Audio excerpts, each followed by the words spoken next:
Friends, in 2021, the people of Tamil Nadu brought DMK to power. Instead of taking it as a responsibility, they have betrayed the mandate. In DMK rule, everything starts and ends with one family.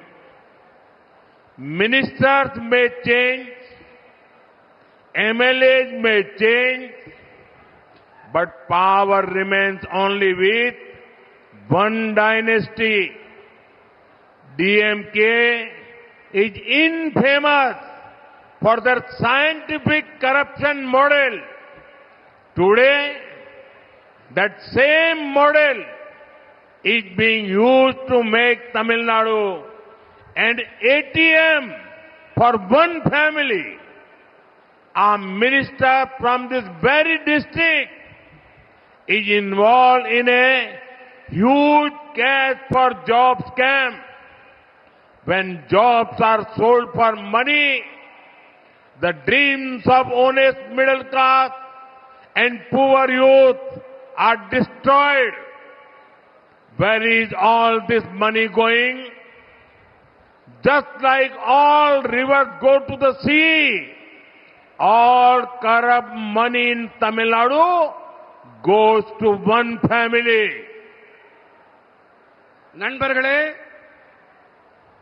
2021 ஆண்டிலே தமிழ்நாட்டின் மக்கள் திமுகவை ஆட்சி கட்டிலில் அமர வைத்தார்கள். ஆனால் திமுக என்ன செய்தது?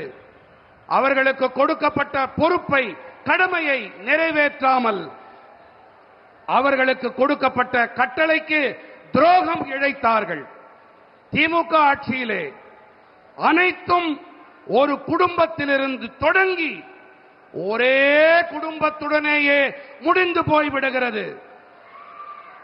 அமைச்சர்கள் மாறலாம், சட்டசபை உறுப்பினர்கள் மாறலாம், ஆனால் அதிகாரம் என்னமோ ஒரே ஒரு வம்சம், ஒரு குடும்பத்திடம் மட்டுமே இருக்கும். விஞ்ஞான ரீதியான ஊழல், அந்த மாதிரிக்கு பெயர் போனது திமுக. இன்றைக்கு இந்த மாடல் தான், இந்த மாதிரி தான் ஒரே ஒரு குடும்பத்தின் ஏடிஎம் ஆக தமிழ்நாட்டை மாற்றி இருக்கிறது. இதே மாவட்டத்தைச் சேர்ந்த ஒரு அமைச்சர் வேலை வாங்கி தருவதாக சொல்லி பணம் பெற்று பெரிய மோசடியிலே சிக்கியிருக்கிறார். வேலைகள் பணத்துக்காக விற்கப்படும் போது நேர்மையான நடுத்தர வர்க்கம் மற்றும் ஏழை இளைஞர்களின் கனவுகள் நாசமாகி போகின்றன. இந்த பணமெல்லாம் எங்கே போகிறது?